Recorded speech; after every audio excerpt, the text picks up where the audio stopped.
and welcome to the DEZiree Show. Today we've got Dr. Wayne Aldredge joining us in the studio. Thank you for having me. Thank you for coming. Now, Dr. Aldredge is a periodontist and implant specialist who owns private practices in both Homedale and Nutley, New Jersey. He is a board certified by the American Board of Periodontology and is a clinical assistant professor in the Department of Periodontics and Dental Implantology at Stony Brook University. He's also an attending faculty member at Newark Beth Israel Hospital and Monmouth Medical Center and teaches a dental hygiene program at Middlesex Community College. Oh, that's not it. Prior to opening his private practice, Dr. Aldredge practiced general dentistry as an Army captain in the United States Military Academy at West Point. Today, he's going to discuss with us the roles and responsibilities of dental hygienists in a specialty practice like his own, and how they may differ from hygienists working in a general dentistry office. He'll also provide his thoughts on the ever-increasing relevance of the periosystemic link and how this will certainly change aspects of dentistry going forward. So, Dr. Aldredge, again, welcome to the show. So happy to have you. Now, I'd like to get into the topic about what it is like being a dental hygienist in a perio office rather than just a general dentistry one. What's the difference? Well, I think sometimes when we think of a specialty practice, we think that there's some special bells or whistles going on in there. When you come out of a dental hygiene program, we have to remember that you're trained to the minimal level of competence. So when you come out, the first place you get your job sometimes helps you and guides you to what type of level you'll practice at. Because ultimately the goal of doing hygienist or periodontal therapy is to reduce inflammation, make sure the patient keeps their teeth, and everybody wants to smile and chew on for a lifetime. Yes. So when you come into that first office, you may be trained to the level of doing scaling and root planing in 5mm probing depths. So a lot of times when we think of gum disease, we think of how deep is the pocket? How far does the ruler go down into my gums? How much is the bone melted away? So you may go for additional training down the road with continuing education like we all do. But ultimately, the proper way of thinking about therapy for a patient is when we do scaling and root planing, regardless if it's a 5mm pocket, a 7mm, or a 10mm, is a month later we get that patient back in and we say, how did you respond? You don't hear somebody going in to have open heart surgery and they send you home and you never go back to the doctor. Right. There's follow-up appointments. So when you go into that general dentistry office and you treat that patient, you want to make sure that you're following up with them afterwards. So I don't think that there's much difference overall in treating the patient. But if we think about the differences between a general dentist office and a periodontal office, that's all we do. That's all a periodontist does. We do nothing but work on the foundation of the house. All we do is clean the house, clean the foundation, make sure that the general dentist can make new crowns or bridges or put fillings in there. So I guess you could consider that one of the big differences. Right. We don't have children for the most part. We're not just doing prophies. For the most part, patients coming in to see us have moderate to advanced disease and need that next level of therapy. They've been referred. They've been referred Probably. over. Unfortunately, patients don't just go to the periodontist. They go to the general dentist, which is the gatekeeper, and they do an evaluation of that patient to sort of see how bad the disease is. You know, do I need to see a specialist? Just like when you go to see your internal medicine doc. Right. Well, my blood pressure is this over this. Am I comfortable treating it, or do I refer to the cardiologist? And that's sort of the same type of triaging that goes on in dentistry is the same that goes on in medicine. Gotcha. So now when dental hygienists are coming fresh out of school, they're pretty much all equal. It's you learn by doing in the practice that you go to. Absolutely. And I think of hygiene and general dentistry as a co-management. Don't think that, well, we're going to send them to the periodontist or we're going to send you for advanced therapy. You're still part of the team. Because when we get done with whatever therapy we're going to do, we still refer you back to your general dentist. So we want to make sure the roof doesn't have any leaks. Do you have any cavities? Is there any root canals? We have to co-manage that patient. Right. Not all the patients, just the ones who need that specialty level care. And I think I love the word co-management because that's really the ideal level of health care is the same thing in dentistry. Our goals are to maintain that patient in health for a lifetime. Right. So co-management, give us a little bit more of a broad explanation of that. Co-management. Somebody comes into the general dentist office. Okay. Mrs. Jones, we've done this level of therapy. Your bone is still melting away. In essence, it's not really just gum disease. We say gum disease, but you could smile right now and your gums look great. It's the bone underneath that melts away. You don't see that happening. So you then go from that general dentist is going to say, Mrs. Jones, your bone is melting away. We now have to send you to the specialist for some advanced therapy. We can grow bone back. Yeah, there's regenerative procedures where we can grow bone and do guided tissue regeneration. Or we can do just some periodontal therapy where we make sure all the tartar's off the roots. So it's now healthy for a long time.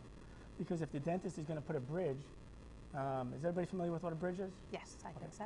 A bridge is caps on your teeth that are joined together where you're missing some teeth in between. Right. Well, those teeth on the side that are going to hold that bridge have to be strong. Yeah, they need a foundation. So that's what we are. We're the foundation people. We make things strong and healthy so that new bridge you're going to invest in will last a lifetime, hopefully. You're the out of sight, out of mind. You know what I mean? Like, people don't see it, so they don't think there's a problem. Well, I'll give you a great example of that. People say, they come in all the time, I don't have gum disease, my gums don't bleed. I go, well, do you smoke? Yes, they smoke. Aye. Smokers are 7 times as likely to have severe gum disease compared to a non-smoker. Wow. So, but you're always told if your gums bleed, you have gum disease. Well, your gums don't bleed if you're a smoker. Well, they bleed a lot less. But because the disease goes so much quicker in you, the bone melts away faster. So I would say 60% of my practice is smokers. And that can kind of lead into other systemic problems. And that goes to co-management. I had a patient once who smoked three packs of cigarettes a day. Wow. And I couldn't get her all the way down to 0, but I got her down to 1. And at the end of the year, she saved enough money to go on a cruise. But seriously, but no, it's a true story. And so we don't just think of making you healthy in your mouth. We want your whole body healthy. Right. Which I guess sort of leads into your question before about the periosystemic link. And if we think about gum disease, and this is how I'll tell you how I present it to a patient. We're going to put a ruler between your tooth and gums. I'll pretend I'm in the chair. As we have you back in the chair, I'm going to take this little ruler, and I show them, I go, we're going to put it between your tooth and gums. I just show it down here. We're going to slide it in there. It's going to give me an idea of where the bone is underneath the gums, because really we want to know where the bone levels are. I say, and I go, are you familiar with tartar? Do we know what tartar is? Tartar is that hard stuff that builds up on your gums. When that tartar gets below the gum lines, it acts like a housing project for those bad bacteria. Causes your bone to melt away. I put it to them this way. If you brush your teeth and blood comes out, well, conversely, the bacteria and the byproducts get into your bloodstream. And then it affects things in different places. And if we think about what heart disease is or what causes it, it's an inflammatory process. Well, the gum disease is inflammation of your gums. They bleed, they're red, they're swollen. Sometimes your teeth move. And when they move, that's in the most advanced stages of gum disease. So we try and catch it before your teeth start to move. Right. They want out. They want, well, in essence, your body's pushing them out. Yeah. Your body doesn't like the tartar or the housing projects on the roots of the teeth. Your body just keeps moving away from it. It's like an infection. Right. You know. So the infection's causing the bone to melt away. The teeth become loose, and we take them out. And we can replace them in most cases with dental implants. Right. So there are options for people, but there's also been research into preterm low birth weight babies, or preemies. Preemies, 75% of the causes of low birth weight babies are known. So we know all of those 75%. 25% of the time when you have a preemie, we don't know why. Well, there's been some studies that link the inflammation in your mouth with its byproducts that get into your bloodstream, having certain individuals having an increased risk of having a low birth weight baby. That is unbelievable. So, you know, it's when you think that you can affect the health of a baby. Right. You know, just by doing dentistry, it's sort of heartwarming. It makes you even women who are thinking about becoming pregnant should get their house in order. Absolutely. Get your gums checked, make sure everything's fine. And one of the, besides smoking and the low birth weight, I mean, there's diabetes. The interesting part about diabetes is if you're a poorly controlled diabetic, your gum disease is that much worse. If you're if your gum disease is well controlled, your diabetes is better. That's a proven link. So if you have diabetes, be type 1 or type 2, you're more susceptible to gum disease. So these are all part of that periosystemic link, we call it. Right. You know, which is becoming more popular amongst the industry, but maybe not so much getting out there. You know, people need to know that if they're not treating their mouth with the respect it needs, sure. they're going to screw up a lot more than just their teeth and their smile. Well, absolutely. It's you're not just gum healthy, your heart healthy, your body healthy. It's overall wellness. So when we think of treating the mouth these days, we think of wellness. We don't think of, okay, you have this problem, let me just put some spackle on that hole in the wall. Right. How do we make you healthy so you don't have any more disease or any more problems in the future? I think that's the way to go. Yeah. I mean, periodontal disease is an active infection and really needs to be treated as such. Oh, absolutely. Even the Surgeon General said in 2001 in his report to the President, he said, if you don't have oral health, you are not a healthy individual. That's it. We can just end it right there. Because seriously, that essentially sums up your entire mission. But I need to tell you, your analogies that you use to explain periodontal disease, the house, everything, it's such a great way to explain this to patients.